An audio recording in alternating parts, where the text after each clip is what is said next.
chegou a hora. A gente vai falar agora, repetindo o tema, políticas públicas e empoderamento feminino, porque a gente já está aqui nos nossos estúdios com ela, que é especialista nesse assunto, a advogada Lúcia Bessa. E aí, Lúcia Bessa, muito obrigada antecipadamente pela participação aqui no STJ no seu dia. Boa tarde. Boa tarde, Fátima. Boa tarde, Tiago. Boa tarde aos ouvintes e boa tarde aos internautas que nos acompanham agora. Pois é, Lúcia, a gente fala muito, né, desse termo aí, empoderamento feminino. Para quem ainda não sabe, o que significa esse termo? Você pode explicar, assim, em resumo, o que significa Sem dúvida esse termo? nenhuma.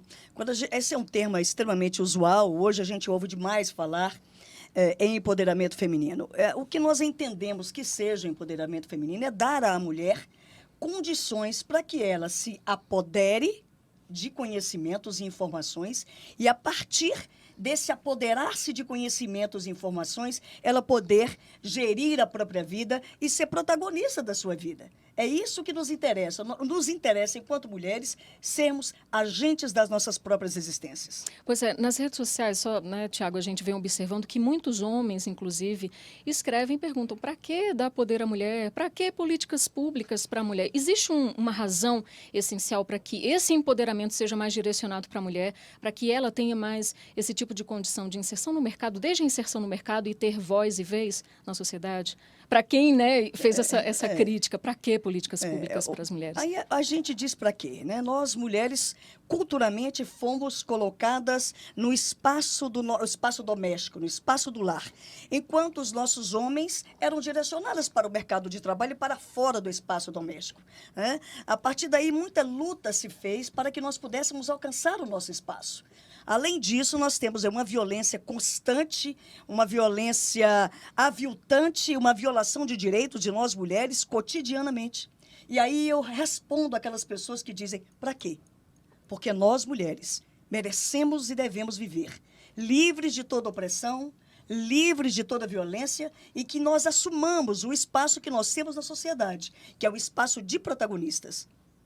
O espaço que quiser ocupar, né? O espaço que quisermos ocupar. Se quisermos ficar nos nossos lares, que fiquemos nos nossos lares. Nenhum espaço já Não, pré-determinado, não né? existe. Se quisermos partir para a luta, para fora do espaço, para espaços de decisão, enfim, qualquer que seja ele, aonde quer que nós queiramos estar, nós estaremos.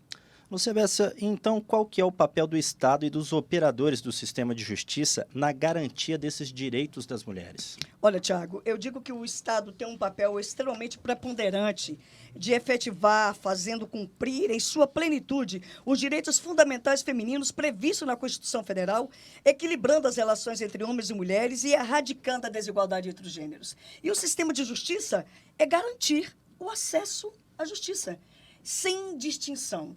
Todos nós, devemos ter garantido o acesso à justiça. Agora a gente tem a primeira participação de hoje da Lara Mota, de Porto Velho. Ela mandou um áudio via WhatsApp. Júlio, solta aí. E eu queria saber quais as dificuldades encontradas quando a gente trabalha com programas voltados para as mulheres. Nós temos inúmeras dificuldades quando nós lidamos com programas, projetos direcionados a mulheres. Uma das coisas piores que nós podemos enfrentar é a descontinuidade desses programas, porque muitos programas não são assumidos pelo Estado como institucionalizados. E quando eles não são institucionalizados, quando eles não viram política de Estado, eles viram políticas ao bel prazer daquele que está no comando do governo naquele Estado, naquele momento. Na mudança aí, de gestão, né? Na mudança de gestão, aí o que é que acontece? O que é horrível, desqualifica-se o trabalho que já foi feito, perde-se a continuidade.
que é importante a gente colocar é que a subrepresentação feminina na política gera consequências que se refletem principalmente na idealização, na construção e na execução de políticas públicas que considerem as questões do ser mulher. A ausência de mulheres nos cargos de poder político esvazia esse diálogo e um pensar mais abrangente em torno de questões que estejam relacionadas às pautas femininas. Ora, intui-se, portanto, que este cenário provoca uma invisibilização da condição feminina e, o que é ainda mais grave, a aprovação de leis que diminui o âmbito da autonomia individual da mulher. A legislação que condiciona suas escolhas e seu modo de vida, assim, é elaborada sem que haja a participação das vozes femininas. E a gente tira por um ato tão simples que é o poder ou o direito a dirigir, né? Recentemente, posso dizer recentemente, ano passado, na Arábia Saudita, a mulher conseguiu esse direito a dirigir, né? A tirar a carteira de habilitação. Algo que é tão trivial e tão simples no meio masculino e que a gente vem galgando e lutando e sofrendo e até morrendo para conseguir algum espaço. Então, tantas perguntas simples que vêm sendo expostas até, que a gente pôde observar nas redes sociais, as respostas estão assim escancaradas, né? Há quantos anos a gente vem lutando para ter nosso espaço, inclusive esse espaço onde eu estou agora, né? A gente começou em rádio, eu comecei em rádio ainda no meio de comunicação, era um ambiente totalmente masculinizado.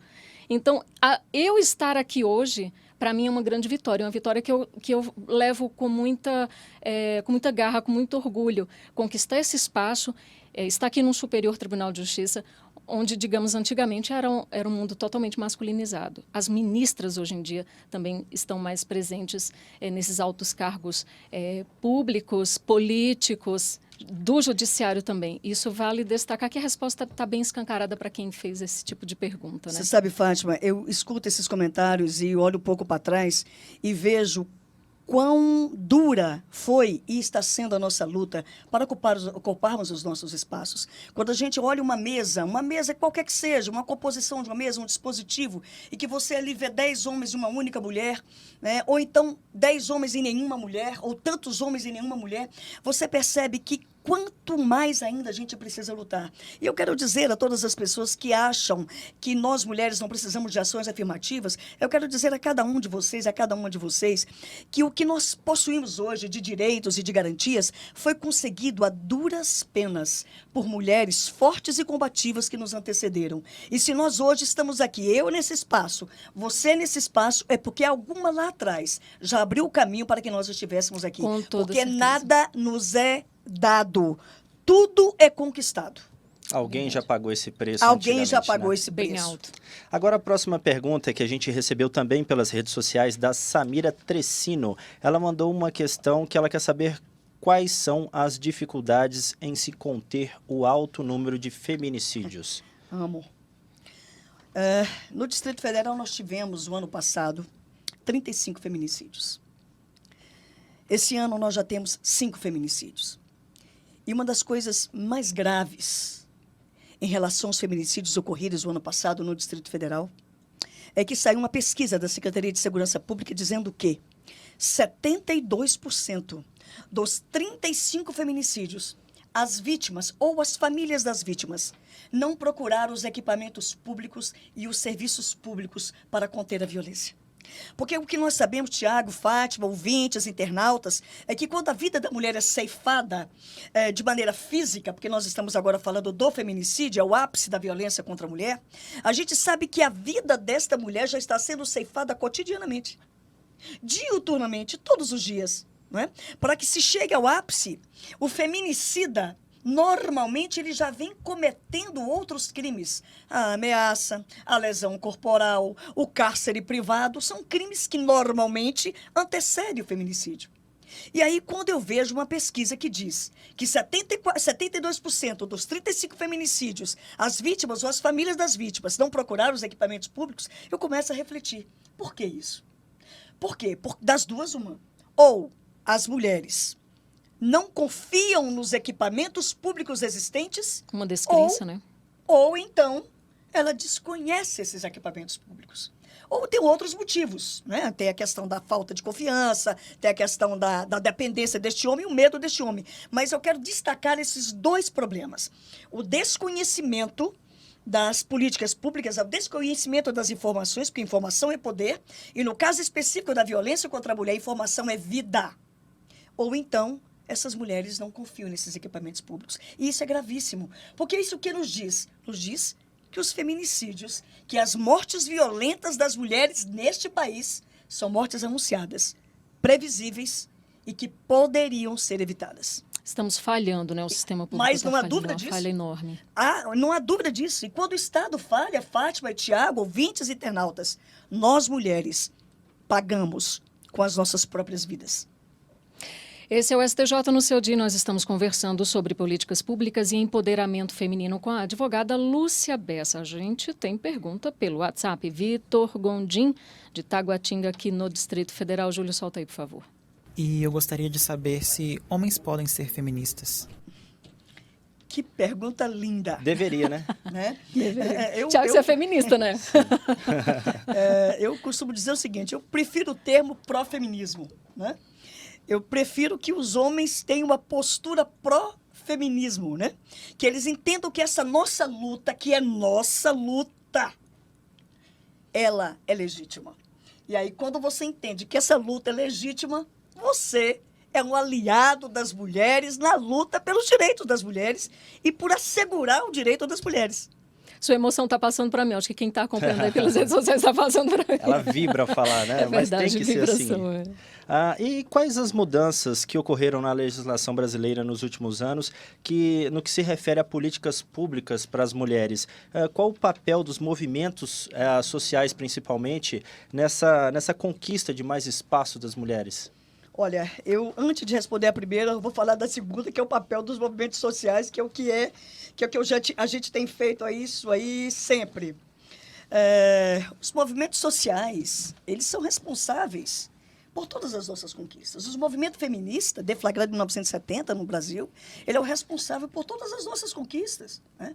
O que nós somos hoje, o que nós temos hoje de consciência, de equipamento público, né, de recorte de gênero nas políticas públicas, isso foi conquistado lá atrás pelas lutas feministas, né? Pelos movimentos feministas, movimentos de mulheres. Então, o movimento de mulheres, o movimento feminista, o movimento feminino é extremamente importante. Porque quando eu disse lá atrás que nós não recebemos nada, mas que tudo é conquistado, é a partir das nossas lutas que nós conquistamos. Foi a partir da nossa luta que nós conquistamos a Lei Maria da Penha. Foi a partir das nossas lutas que nós conquistamos a lei do feminicídio. Foi a partir das nossas lutas que nós conquistamos o direito de voto. E foi a partir das nossas lutas que, em 1962, nós deixamos de pedir autorização para os nossos maridos, não é, para trabalharmos fora. Então, o movimento feminino, os movimentos feministas são preponderantes e vitais para que a gente consiga avançar nos nossos direitos e evitar retrocessos. Aí você me disse quais foram as mudanças que ocorreram na nossa legislação nos últimos anos, que se refere às políticas públicas. A principal, e que muitas pessoas que fazem coro, entendem que foi a promulgação da Lei Maria da Penha. A promulgação da Lei Maria da Penha, ela trouxe mecanismos que visam coibir a violência doméstica e familiar contra a mulher, nos termos do parágrafo 8º do artigo 226 da Constituição. E eu digo que a Lei Maria da Penha, ela foi um marco na nossa vida, nas nossas vidas, mas não foi só um marco na vida das mulheres, foi um marco na vida da população do Brasil. A Lei Maria da Penha veio dizer para mim, para você, Tiago, que nós não precisamos mais viver sob o jugo da violência. Ela veio dizer para mim, para você, que é claro e evidente que se você cometer, ou a mulher cometer, porque nós estamos falando também de uma relação homoafetiva, que também é abarcada pela Lei Maria da Penha, se nós cometermos um crime, um ato ilícito, uma violência, uma agressão, eu teria a contraprestação. Agora, o melhor da Lei Maria da Penha é que ela veio para mudar consciência. Ela veio para mudar paradigmas. Ela veio para dar uma nova consciência de que antes, em briga de marido e mulher, não se metia colher. E que hoje há a necessidade premente de metermos a colher. Os talheres inteiros. Aí, os talheres todos, né? E mais importante ainda, a Lei Maria da Penha veio para prevenir a violência e obrigar o Estado a estabelecer e implementar medidas e ações que coíbam a violência, mas que previnam e combatam a violência contra as mulheres. Lúcia, a gente tem agora a pergunta enviada pela Ana Carolina, pelo Instagram. Ela quer saber como combater, por meio de políticas efetivas, o machismo que ainda é velado na sociedade. E há quem diga que Ah, machismo já acabou faz tempo, não existe. Assim como o racismo, né? Não existe racismo, algo bem velado. E isso é mais perigoso ainda, né? O Mas machismo velado. a gente viu na preparação desse programa o quanto não está tão velado assim, né? Mas Pelas não está próprias mesmo. redes sociais, Pelos né? próprios comentários. palavra eu As, não as uso. pessoas perderam até o medo de falar sobre É um contra, temor que né? eu tenho. Deixa eu dizer para você, Tiago, Fátima e todas as pessoas que estão nos ouvindo agora. De velado, esse machismo não tem nada. O machismo é escancarado em todas as situações onde a mulher se concentra, a mulher se insere. Talvez tenha sido se tornado comum, tão comum, trivial, rotineiro, que a gente desconsidera. Né? O não natural é não falar. Né? Aí, então, quer dizer, não vamos falar sobre isso, porque não é natural falar. Quando, na realidade, nós temos que falar sim.